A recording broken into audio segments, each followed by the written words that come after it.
Penguasa Alam Kayangan. Bab 51. Judul, Cucu Baik, Kamu Benar-Benar Cucuku Yang Baik. Setelah makan siang, Gunawan tertidur nyenyak di ruangan yang diatur oleh Padepokan Sin. Dia tidak banyak beristirahat setelah terbolak-balik di tempat tidur pada malam sebelumnya, sehingga membuat tidur ini sangat nyenyak dan membiarkannya tidur sampai matahari terbenam. Karena sebelumnya dia telah menginstruksikan sebelumnya bahwa tidak ada yang mengganggunya, tidak ada yang datang dalam periode istirahat ini. Dari mana kau mempelajari keterampilan penyembuhan dan penyamaran? Begitu Gunawan bangkit dari tempat tidurnya, suara Rumini terdengar dari pikirannya. Tentu saja dari guruku yang sebelumnya. Meski sudah bertahun-tahun berlalu sejak kematian gurunya, saat memikirkan gurunya, Gunawan masih belum bisa melepaskan kesedihannya sepenuhnya. Anak itu ingin berbakti, namun keluarganya telah meninggal dunia. Dia selalu mengalami perasaan seperti ini. Ini juga menjadi penyesalan seumur hidup Gunawan, sekaligus sesuatu yang menggerogoti hatinya. Biasanya, keterampilan penyamaran menggunakan udara untuk berubah dan bisa menipu seseorang yang kekuatannya lebih rendah daripada kemampuan seseorang, tapi seseorang yang tenaga dalamnya lebih tinggi dari dirinya sendiri akan segera melihatnya. Tapi kau bisa mengelabui seluruh Padepokan Sin? Suara Rumini penuh kejutan dan kebingungan. Hehe, teknik penyamaranku bahkan tidak memiliki sedikit pun hubungan dengan tenaga dalam. Bahkan tidak menyebutkan Sin Tianan yang ada di ranah kekuatan bumi, bahkan praktisi tenaga dalam ranah kekuatan langit dan ranah tingkat raja juga tidak akan bisa melihatnya. Namun, jika aku bertemu dengan sesama veteran, maka itu tidak akan sama. Gunawan berdiri dari tempat tidur dan meregangkan tubuhnya di depan jendela. Seringai jahat menyebar ke sudut mulutnya. Pertama, aku akan membiarkan kalian bersukacita selama beberapa hari. Kemudian setelah itu, kalian pasti akan menangis di bawah kekacauan dan kegelapan. Hehehehe, bahkan jika kau memukul Sin Tianan sampai mati, tidak mungkin dia berpikir bahwa Gunawan yang telah bersumpah untuk menyiksanya sampai mati sebenarnya akan berada di dalam Padepokan Sin. Dan juga dipanggil sebagai senior olehnya dan diperlakukan dengan cara yang sama seperti memperlakukan leluhurnya. Begitu Gunawan keluar dari ruangan, dia segera melihat Sin Tianan mondar-mandir di depan ruangannya. Saat Sin Tianan melihatnya, wajahnya langsung mengungkapkan ekspresi gembira. Dia cepat-cepat mendekati Gunawan dan berbicara dengan hormat yang tak tertandingi. Senior, apakah Anda memiliki istirahat yang baik? Jika ada sesuatu yang Anda perlukan, jangan ragu untuk mengatakannya. Gunawan tahu bahwa setelah melihat kondisi Sin Luto, Sin Tianan pasti akan lebih hormat dari sebelumnya. Dia terkekeh dan mengangguk sambil berkata, "Aku tidur nyenyak, aku belum naik gunung untuk beberapa waktu ini, jadi udara pegunungan menyegarkan. Ayo pergi dan lihat bagaimana keadaan si kecil." Seolah-olah dia telah mendengar suara dari surga, Sin Tianan segera menanggapi dan dengan cepat memimpin berjalan menuju balai pengobatan. Saat dalam perjalanan ke balai pengobatan, mereka menemui murid Padepokan Sin, yang langsung menyapa Gunawan dengan hormat. Sudah jelas bahwa Sin Tianan telah menjelaskan bahwa ini adalah tamu yang sangat bergengsi yang harus diterima dengan sangat sopan. Tentu saja, identitas Dr. Jenius ini adalah sesuatu yang tidak akan pernah dia biarkan para murid tahu. Semakin sedikit orang yang tahu, semakin baik. Setelah mencapai balai pengobatan, Sin Luto yang berwajah jernih mengungkapkan sebuah ekspresi berterima kasih saat melihat Gunawan dan mulai berjuang bangkit berdiri. Dia berusaha membungkuk kepadanya dengan suara yang lemah dan tulus terlepas dari mulutnya. Junior Sin Luto, berterima kasih kepada senior Dr. Jenius karena telah menyelamatkan hidup saya dan memberi saya kesempatan untuk pulih kembali. Haha, ini tidak terlalu penting. Dengan tubuh seperti ini, jangan terlalu banyak bergerak. Gunawan tertawa terbahak-bahak saat dia berdiri di samping tempat tidur.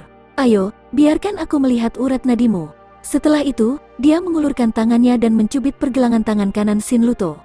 Segera setelah itu, wajahnya kehilangan semua senyuman seolah ekspresinya menjadi lebih gelap.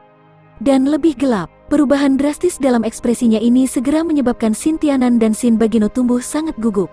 Sama seperti dia tidak dapat menolak keinginan untuk bertanya, dia melihat Gunawan menggerakkan tangannya dari pergelangan tangan Sin Luto saat dia mengutuk dengan sangat marah. Bukankah ayah ini secara khusus memperingatkanmu berkali-kali bahwa kau sama sekali tidak boleh memberi dia makan apapun tanpa petunjuk dariku?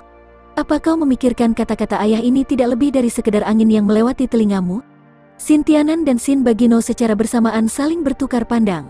Sin Tianan maju sedikit dan berkata sambil gemetar ketakutan, "Senior, ini istri dari junior ini untuk menyayangi anaknya." Dia berpikir bahwa luka berat seperti itu akan sangat membebani tubuh seseorang dan harus memiliki sedikit makanan. Ditambah dengan keluhan kelaparan Luto, hal itu menyebabkan istri junior yang rendah hati memberikan semangkuk sup ayam. Benar-benar tercela. Gunawan tiba-tiba berseru dalam kemarahan saat dia mengayunkan tangannya. Keinginan untuk menyayangi anakmu, justru kalian orang yang mencoba membunuhnya. Ayah ini menyia-nyiakan seluruh pagi untuk menyeduh obat, tapi efek obatnya telah diambil oleh semangkuk sup ayam ini. Hal ini juga menyebabkan pusat cakra membengkak. Dengan kedua kerusakan pada tingkat seperti itu, mengobati luka ini 10 kali lebih merepotkan daripada sebelumnya. Cukup menggelikan. Lupakan saja, ayah di sini tidak akan merawat anakmu lagi. Pergi cari siapapun yang kau inginkan untuk mengobatinya. Dengan setiap kata yang keluar dari mulut Gunawan, wajah Sintianan menjadi pucat. Segera setelah Gunawan selesai berbicara, seluruh tubuh Sintianan mulai bergetar. Dia begitu terguncang oleh apa yang Gunawan katakan dan dia hampir berlutut di lantai. Sintianan segera melangkah maju dan menarik Gunawan, suaranya yang panik langsung memohon, "Senior. Senior, tolong tenang. Ini ketidaktahuan junior ini. Saya tidak bisa menginstruksikan istri saya dengan benar. Ini sepenuhnya salah junior. Selama Anda tetap tenang, junior ini bersedia menerima hukuman apapun. Saya akan menjamin hal seperti itu tidak akan pernah terjadi lagi. Senior, semua ini adalah ketidaktahuan junior. Tapi anak saya tidak melakukan kesalahan apapun dan saat ini luka-lukanya sangat parah. Jika senior tidak membantunya, maka dia pasti akan lumpuh seumur hidup. Saya meminta senior untuk berbelas kasih, selamatkan anak saya." Ketidaktahuan? Bagaimana mungkin kau bisa menyebut itu ketidaktahuan? Ini jelas kebodohan. Dan kau berani mengatakan bahwa anakmu tidak melakukan kesalahan apapun? Aku menyelamatkannya, tapi yang menyakitinya adalah dirimu. Untung aku tahu lebih awal. Jika aku tidur nyenyak selama beberapa jam lagi, putramu ini akan berakhir sepenuhnya di sini. Jika putramu telah meninggal, kau pasti tidak lebih baik dari seekor binatang. Karena kata-kataku dianggap biasa, mengapa repot-repot memintaku untuk mengobatinya? Kenapa kau tidak pergi mengobatinya sendiri? Wajah Gunawan merah padam karena marah saat ia meludahi Sintianan dan memarahi master cabang Padepokan Sin yang terhormat. Setiap kalimat berikutnya lebih kasar daripada kalimat sebelumnya. Gunawan hanya selangkah lebih jauh dari mengutuk 18 generasi leluhurnya. Sebagai tokoh kota Boyolali yang paling berpengaruh, Sintianan belum pernah dimarahi ini sebelumnya. Namun saat ini dia dengan hormat menundukkan kepalanya seperti cucu dan tidak membalas dengan satu kata pun.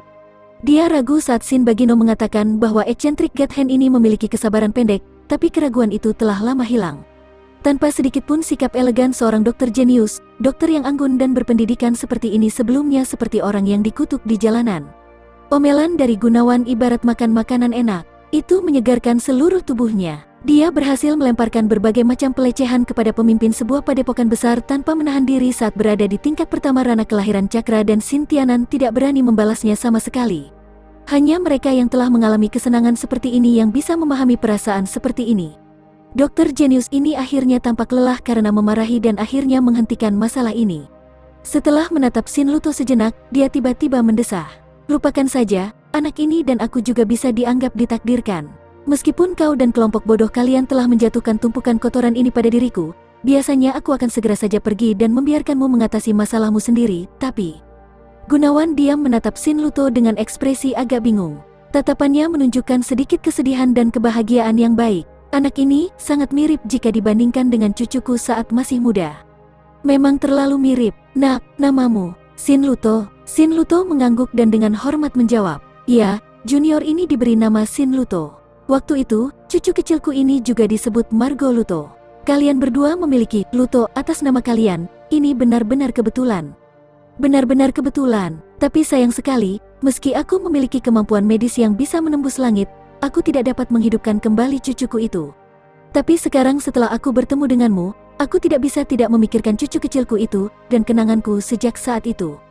Saat Gunawan berbicara, suaranya juga menjadi lebih lembut. Seolah-olah dia terjebak dalam ingatan lama. Ekspresinya menjadi semakin cemberut saat lapisan tipis kabut perlahan terbentuk di atas matanya. Mendengar janji Gunawan untuk terus mengobati Sin Luto, Sintianan sangat gembira dengan kabar baik yang tak terduga ini. Mendengarkan kata-kata tadi, hatinya tiba-tiba tergerak dan dia mendesah.